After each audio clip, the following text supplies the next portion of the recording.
kehidupan dalam kuburan jauh lebih panjang dibandingkan kehidupan di dunia. Nabi SAW bersabda, "A'maru ummati baina sittina wa sab'in." Bahwa usia umatku itu hanya berkisar 60 sampai 70 tahun saja. Sedikit yang lewat 70 tahun. Kalaupun ada usia yang sampai 100 tahun itu sedikit sekali. Tapi kebanyakan di bawah 70 tahun, umumnya umat Rasul itu sudah meninggal dunia. Tetapi ketika orang masuk ke dalam kuburan, usia dia di kuburan sampai kiamat ditegakkan itu panjang sekali. Anda bisa bayangkan, orang yang meninggal sejak zaman Nabi Adam sampai hari ini kiamat tidak dibangkit-bangkitkan, menunjukkan bahwa kehidupan kuburan jauh lebih panjang dibandingkan kehidupan dunia. Dari sinilah maka wajar seorang mukmin harus takut dengan kehidupan kuburan.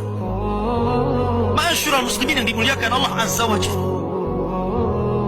Tetapi para ulama mengatakan, apakah orang yang mendapatkan adab kubur itu munqati atau mustamir, terus menerus ataukah terputus? Kata para ulama, adab kubur itu hanya terputus dengan tiupan sangkakala Israfil. Ketika itulah Nabi SAW menceritakan bahwa Allah Subhanahu wa Ta'ala memerintahkan kepada Israfil untuk meniup sangkakala yang pertama. Disinilah adab kubur terputus. Karena ketika itu seluruh orang mati, baik orang yang ada di atas bumi atau yang ada di bawah bumi, baik kalangan jin, baik malaikat, kecuali makhluk-makhluk yang Allah kehendaki saja, semua hancur. Dan Abu Hurairah radhiyallahu anhu menceritakan kehancuran bumi setelah tiupan sangkakala itu adalah 40. Bisa 40 hari, bisa 40 bulan, bisa 40 tahun. Yang jelas Allah hancurkan bumi ini. Allah luapkan lautan ke daratan. Allah jatuhkan bintang. Allah hancurkan gunung sehingga seperti kapas yang dihempas angin.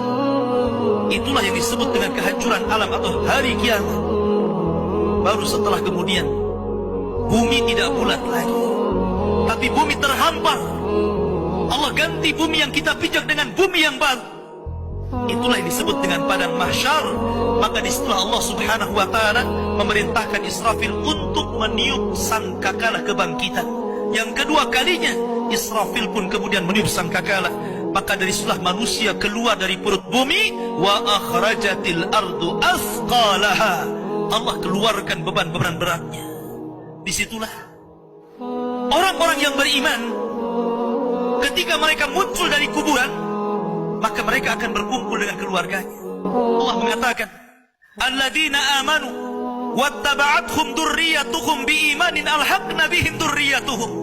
Orang-orang yang beriman, kemudian keimanan diikuti oleh keluarganya, oleh istrinya, oleh suaminya, oleh bapaknya, oleh anak-anaknya, oleh cucu-cucunya.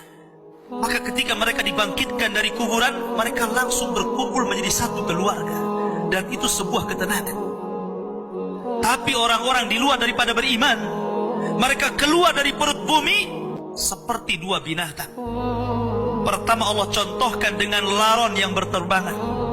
Anda bisa melihat laron apabila terbang di atas lampu atau di sekitar lampu. Lihat bagaimana cara terbangnya. Mereka akan saling tubruk dengan kawan-kawannya. Karena pada hari itu anak lari dari orang tuanya, suami lari dari istrinya, orang tua lari dari anaknya. Terkadang mereka bertubruk satu dengan yang lainnya. Yang kedua seperti belalang kal jaradil muntashir. Pertama seperti laron dulu, lari sana lari sini, yang dari barat ke timur, yang dari timur ke barat, yang dari selatan ke utara, yang dari utara ke selatan.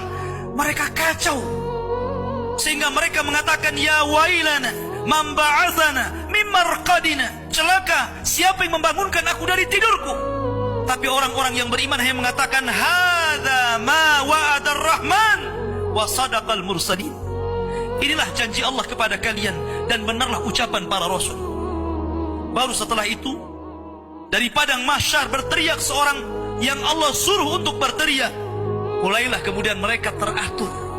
Maka mereka akan berjalan ke satu titik. Disitulah yang disebut dengan padang mahsyar. Mereka akan tinggal selama 50 tahun telanjang, kembali tidak dikhitan, tidak pakai sandal, matahari dekatkan 1 mil, keringat bercucuran, tidak ada makan, tidak ada minum. Mereka berdiri 50 tahun. Sehingga akhirnya orang-orang saleh mereka berkumpul, datang kepada Adam minta syafaat. Adam memberikan udzur, tidak sanggup memberikan syafaat.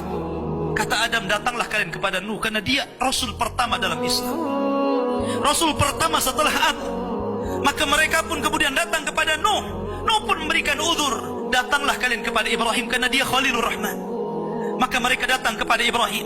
Kata Ibrahim, aku tidak sanggup berikan syafaat, datanglah kalian kepada Musa, karena dia Kalimur Rahman. Ketika mereka datang kepada Musa, kata Musa, datanglah kepada Isa. Isa pun memberikan udzur, tidak bisa. Seandainya kalian datang kepada Muhammad sallallahu alaihi wasallam itu lebih baik.